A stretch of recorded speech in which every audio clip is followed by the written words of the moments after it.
So hi guys, welcome to ऑलवर्स। मैं हूं आदित्य राउत। कैसे हैं आप सब लोग? तो आज इस वीडियो में मैं एक्सप्लेन करूंगा घोस्ट राइडर 2007। और उससे पहले वीडियो अच्छी लगे तो लाइक जरूर करना और चैनल को सब्सक्राइब जरूर करना। मैं ऐसी वीडियोस लाता रहता हूं। So let's start. जैसे ही मूवी स्टार्ट होती है, हमें दो बाइकर स्टंट करते हुए दिखाए जाते हैं। दोनों बाप बेटे थे। बेटे का नाम जॉनी होता है और स्टंट करते करते जॉनी की बाइक बैलेंस आउट हो जाती है और वो गिर जाता है। शो से फ्री होने के बाद जॉनी के फादर गुस्से में कहते हैं, देखो आज तो ऐसा हो गया, लेकिन आइंदा तुम अपना फोकस पूरा पूरा अपने काम पर रखना। वो घर जाता है तो उसकी नजर गिरे हुए एक पेपर पे पड़ती है। जब वो उठाकर उसे पढ़ता है तो उस पर क्लियरली लिखा होता है कि उसके फादर को चेस्ट में कैंसर है। वो काफी परेशान हो जाता है और अपना ध्यान इधर उधर लगाने के लिए अपनी बाइक्स को रिपेयर करने के लिए चला जाता है। और फिर तभी वहां पे एक बुढ़ा आदमी आता है और कहता है कि जॉनी, मुझे तुम्हारी बाइकिंग स्किल्स काफी अच्छी लगती है और हो सकता है कि किसी दिन तुम मेरे लिए भी काम करो। जॉनी उससे पूछता है कि क्या आपका भी कोई शो है? तो वो कहता है, हाँ, दुनिया का सबसे बड़ा शो। उसके बाद वो उसे कहता है कि तुम्हारे फादर को कैंसर है ना? तो जॉनी हैरान होकर पूछता है कि आपको किसने बताया? वो कहता है, इस बात को छोड़ो, मैं तुम्हारे फादर को बिल्कुल ठीक कर सकता हूँ, लेकिन इसके बदले तुम्हें मेरी एक बात माननी पड़ेगी। जॉनी उससे पूछता है, चलो बताओ, कितने पैसे लोगे तुम इस चीज के? तो वो बुढ़ा आदमी कहता है, तुम्हारी सोल यानी तुम्हारी रूह। इस पर जॉनी काफी हंसने लगता है क्योंकि उसे इन बातों पर यकीन नहीं आ रहा होता। वो बुढ़ा आदमी उसे एक कॉन्ट्रैक्ट पेपर निकाल के देता है और जैसे ही जॉनी उसे पढ़ने लगता है तो उसके हाथ में एक पिन चुभती है, जिसकी वजह से उसके हाथ से खून का एक कतरा आ जाता है और उस पेपर पे लग जाता है। वो आदमी उससे वो कॉन्ट्रैक्ट पेपर छीन लेता है और कहता है, ये भी चलेगा। एक्चुअली में ये आदमी जो होता है ये होता है मेफिस्टो। उसके बाद सीन चेंज होता है और हमें जॉनी बेड पे नजर आता है। उसे लगता है कि शायद उसका ख्वाब था। जॉनी घबराया हुआ अपने फादर के पास जाता है और कहता है, डैड आप ठीक है क्या? तो उसके फादर आगे से कहते हैं कि मैं कुछ दिनों से काफी अजीब महसूस कर रहा था, लेकिन ना जाने आज सुबह ही मुझे डॉक्टर ने बताया कि मैं बिल्कुल ठीक हूँ और मैं खुद को भी हेल्दी फील कर रहा हूँ। तभी वो अपने स्टंट के लिए निकलने लगते हैं तो जॉनी को भी साथ जाने को कहते हैं, लेकिन देखते हैं कि जॉनी तो कहीं और बिजी है। अपने फादर के पूछने पर वो बताता है कि मुझे एक लड़की अच्छी लगती है, उसका नाम रॉक्सी है और उसके फादर उसे दूर भेजना चाहते हैं, तो मैं उसके साथ जाना चाहता हूँ, उसे यहाँ से लेकर। वो अपने फादर से कहता है, आखिर कब तक मैं इस बाइक पे स्टंट करता रहूंगा, मैं कुछ नया करना चाहता हूँ। ये सुनते ही उसके फादर उसको एक चाबी दे देते हैं और ये चाबी उसी बाइक की होती है जिसे वो बचपन से चलाना चाहता था। और फिर उसके साथ ही वो विश करते हैं कि तुम्हारा नया सफर अच्छा गुजरे, और ये कहते ही वो वहां से चले जाते हैं। जॉनी की दोस्त का नाम रॉक्सी होता है और फिर हमें उसी बाइक पर दिखाया जाता है। ये वो जगह थी जहां जॉनी के फादर स्टंट करने गए थे। पता करने पर जॉनी को पता चलता है कि उसके फादर की बाइक का एक्सीडेंट हो गया है, जिसकी वजह से उनकी डेथ हो गई है। फिर उसके सामने वही आदमी आता है जिसने उससे कॉन्ट्रैक्ट साइन करवाया था। जॉनी अपने फादर की डेथ को लेकर काफी परेशान था और इसी परेशानी में बाइक चलाते चलाते वो स्लिप होता है और बहुत बुरी तरह से गिरता है। और यहाँ पे वो आदमी दोबारा दिखाया जाता है। उसे देखकर जॉनी गुस्से में कहता है, तुम मेरा पीछा क्यों नहीं छोड़ रहे? तुमने ही मेरे फादर को मारा है, तुम कैसे जानते थे कि उन्हें कैंसर है? वो बुढ़ा आदमी कहता है, मैंने तो उनका कैंसर ठीक किया है, लेकिन हमारी डील में वो कैसे आ सकते थे? वो जॉनी ब्लेस के करीब आता है और उसकी चेस्ट में यानी सीने पर हाथ रखकर ये कहता है कि मैं दोबारा आऊंगा। वो कहता है कि भूल जाओ अपने दोस्तों को, अपने रिश्तेदारों को और अपने प्यार को, तुम अब मेरे अंडर काम करोगे। ये सब होते ही जॉनी को झटका लगता है और वो गिर जाता है और उसकी आंखें आग की तरह लाल हो जाती है। उसके बाद वो रॉक्सी के पास जाता है जिस जगह से उन दोनों ने मिलकर जाना था, लेकिन वो उसके पास नहीं जाता बल्कि आगे चला जाता है। फिर हमें कुछ साल बाद ये सीन दिखाया जाता है। जॉनी ब्लेज अब बहुत बड़ा स्टंटमैन बन चुका था। यहाँ पर जॉनी ब्लेज को एक बहुत डेंजरस स्टंट करना था जिसके नीचे काफी ज्यादा कार्स को पार्क किया गया था। ये सब करते करते जॉनी ब्लेज का एक्सीडेंट हो जाता है और फिर उसकी बाइक और वो खुद बहुत जोर से गिरते हैं। सब लोग उसके पास आते हैं और उसकी आंखों को बंद देखकर डर जाते हैं। कुछ देर बाद उसकी आंखें खुलती है और वो पूछता है, क्या मेरी बाइक ठीक है? तो सब कहते हैं हाँ। लोग काफी हैरान हो जाते हैं कि जॉनी को कोई चोट नहीं आई। साथ ही टीवी पर न्यूज ब्रेक हो जाती है कि जॉनी ब्लेज बहुत स्ट्रॉन्ग स्टंटमैन है और उसे कुछ नहीं हो सकता। जॉनी के दोस्त उसे कहते हैं कि लगता है तुम्हें कोई फरिश्ता बचाता है। तो जॉनी आगे से कहता है, नहीं, फरिश्ता नहीं, शैतान। फिर हमें एक बार का सीन दिखाया जाता है जहां पर एक आदमी आता है और उसके आते ही सब कुछ फ्रीज होना शुरू हो जाता है। लोग उसे ब्लैक हार्ट के नाम से जानते थे। वो अंदर जाके सबको मारने लगता है, लेकिन वहां पे 3 लोग ऐसे मौजूद थे जो कि इंसान नहीं थे। वो उसे पूछते हैं, यार तुम यहाँ क्या करने आए हो? वो कहता है कि मैं यहाँ पे सैन वेगेंजा का कॉन्ट्रैक्ट लेने आया हूँ। वो यहाँ करीब किसी ग्रेवयार्ड यानी कब्रिस्तान में छुपाया गया है और तुम लोग उसे ढूंढने में मेरी मदद करोगे। वो कहता है कि जैसे ही वो कॉन्ट्रैक्ट मिल जाएगा हम पूरी दुनिया पे राज करेंगे। उनमें से एक शख्स पूछता है कि तुम्हारे बाप का क्या होगा? तभी हमें उसके बाप को दिखाया जाता है। ये वही बुढ़ा आदमी होता है जिसने जॉनी से कॉन्ट्रैक्ट साइन करवाया था। वो बाहर अपने बाप के पास आता है और कहता है, हर चीज की कस्टडी मुझे दे दें, अब ये मेरा टाइम है। उसका बाप कहता है, हाँ तुम्हारा टाइम भी आएगा, लेकिन बच्चे ये मेरा टाइम है। ब्लैक हार्ट अपने बाप से कहता है कि आप जानते हो आप यहाँ खड़े खड़े मेरा कुछ नहीं बिगाड़ सकते। उसका बाप कहता है कि मेरा राइडर तुम्हें नहीं छोड़ने वाला। ब्लैक हार्ट उसे टोंट मारते हुए कहता है, वो गोस्ट राइडर, मैं तुम दोनों को जिंदा दफन कर दूंगा। और ये सुनकर वो वहां से चला जाता है। ये बुढ़ा आदमी मेफिस्टो था और गोस्ट राइडर्स के अंडर काम करता था। उसके बाद हमें जॉनी को दिखाया जाता है जो अब तक की सबसे बड़ी जंप लगाने के लिए तैयार हो रहा था। वहाँ कुछ रिपोर्टर्स उसका इंटरव्यू लेने के लिए आते हैं तो जॉनी बोलता है, मैं किसी को इंटरव्यू नहीं देता। तो पीछे से एक लड़की की आवाज आती है, क्या अपनी दोस्त को भी नहीं दोगे? असल में वो रॉक्सी थी। तो जॉनी उसके पास आता है और अपना इंटरव्यू स्टार्ट करते हैं वो लोग। जॉनी जब वहाँ स्टंट लगाने के लिए जाता है तो वहाँ गाड़ियों की जगह 6 बड़े हेलीकॉप्टर्स होते हैं और आज जॉनी को इन हेलीकॉप्टर्स के ऊपर से जंप लगानी थी। अब टाइम आता है जंप लगाने का और दिखाया जाता है कि जॉनी ने बड़े आराम से जंप लगा ली। सब लोग बहुत हैरान होते हैं। इसके बाद वो रॉक्सी से मिलने जाता है जो कि उससे बहुत नाराज थी। वो इसलिए क्योंकि इन दोनों ने मिलकर कहीं दूर चले जाना था, लेकिन जॉनी उससे मिलने तक नहीं आया। लेकिन जॉनी उसे किसी तरह मना लेता है और रात 8 बजे वो लोग मीटिंग रखते हैं। जॉनी जब रेडी हो रहा होता है तो देखता है कि उसके हाथ काफी रेड हो गए हैं और जब वो उस पर पानी डालता है तो देखता है कि उसके हाथों से धुआं उठने लगता है और उसके बाद उसको अपना नाम सुनाई देता है। लेकिन जब वो पीछे मुड़कर देखता है तो कोई भी नहीं होता, लेकिन उसको अपनी बाइक स्टार्ट हुई दिखाई देती है और उसके बाद हमें दिखाया जाता है मेफिस्टो को। जॉनी कहता है, मुझसे दूर रहो, तुम मुझसे क्या चाहते हो?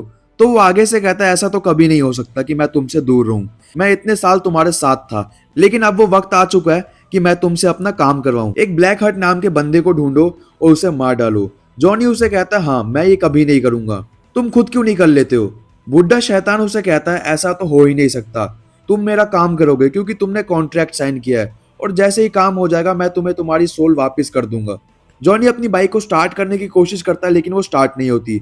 उसके साथ ही वो बुढ़ा अपनी स्टिक को जमीन पे मारता है तो बाइक के टायर रेड हो जाते हैं और वो काफी स्पीड में आ जाती है। इतनी स्पीड के चलते चलते आसपास की चीजें उड़ने लगती है और उसके बाइक में आग भी लग जाती है। इसके बाद हमें जॉनी की बॉडी दिखाई जाती है जो कि इस वक्त पूरी की पूरी आग में लिपटी हुई थी। उसकी बॉडी पूरी आग बन चुकी थी। अब जॉनी गोस्ट राइडर बन चुका था।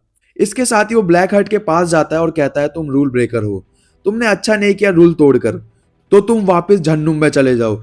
लेकिन ब्लैक हर्ट उसकी कोई बात सुनने की वजह अपने तीनों आदमियों से उस पर अटैक करवा देता है और वो उसे ट्रक के नीचे दे देते हैं। वो समझते हैं कि शायद वो मर चुका है और वहां से चले जाते हैं, लेकिन गोस्ट राइडर अभी जिंदा था और ट्रक ड्राइवर भी वहां मौजूद था। गोस्ट राइडर उसे जलाकर राख कर देता है। थोड़ा आगे जाकर वो एक औरत को देखता है जिससे एक डाकू उसका पर्स छीन रहा होता है।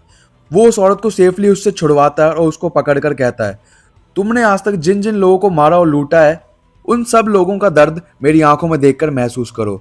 उसके बाद उसको उन सब का दर्द और पेन फील होने लगता है जिसकी वजह से उसकी डेथ हो जाती है। इनफैक्ट गोस्ट राइडर के पास एक ऐसी पावर थी जिसकी वजह से वो लोगों को उनके गुनाहों की सजा दे सकता था। इसके बाद हमें रियलाइज होता है कि जहां जहां से गोस्ट राइडर की बाइक गुजरती है वो जगह आग से लाल हो जाती है। फिर हमें जॉनी ब्लेज अपनी असली हालत में वापस आते हुए दिखाई देता है। जिस जगह वो बेहोश होता है वो एक कब्रिस्तान था, लेकिन जब उसको होश आता है तो वो एक कमरे में होता है और जब वो कमरे से बाहर आता है तो उसे एक बुढ़ा आदमी दिखाई देता है।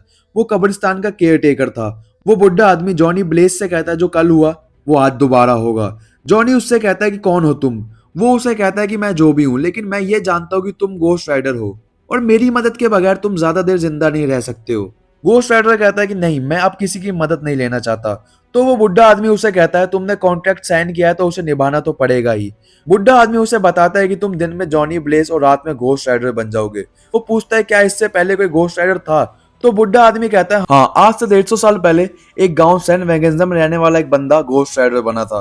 वो बताता है कि सैन वेगेंजा एक बहुत ही अच्छा और पीसफुल गांव था, लेकिन वहां पे कोई आदमी आया और उसने इन सब में दूरियां डाल दी, जिसके बाद गांव के लोग अपने ही लोगों को मारने लग गए और उन सब की सोल्स अभी भी उस गांव में है।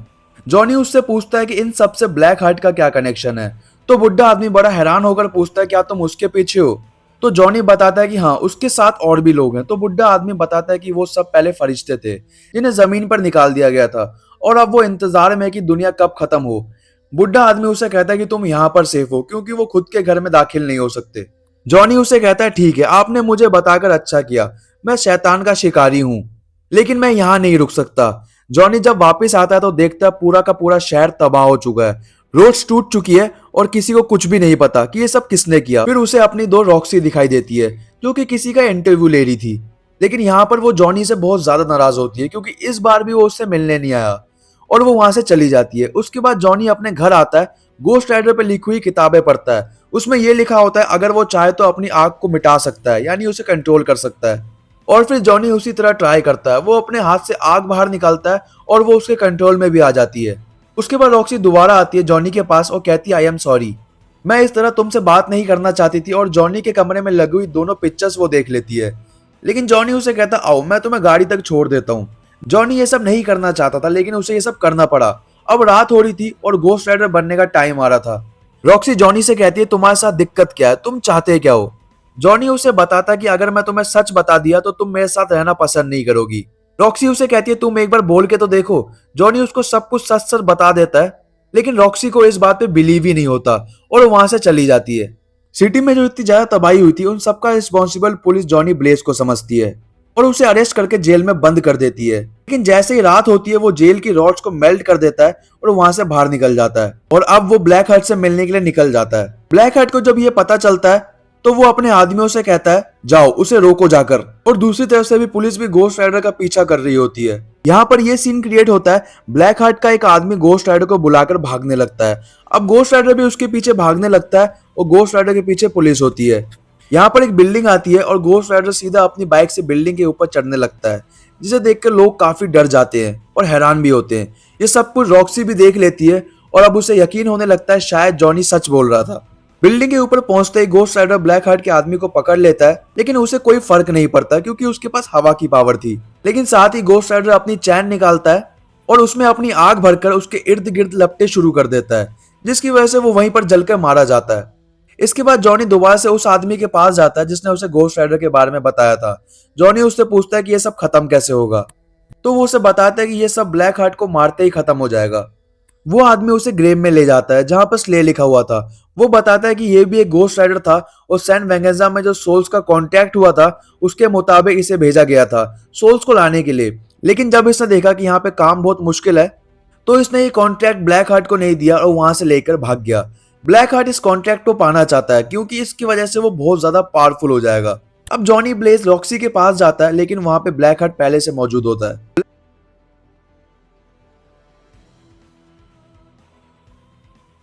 जितने लोगों के साथ तुमने बुरा किया और मारा उन सब का दर्द मेरी आंखों में महसूस करो। लेकिन ब्लैक हार्ट पर इसका कोई असर होता ही नहीं है क्योंकि उसके अंदर कोई सोल थी ही नहीं।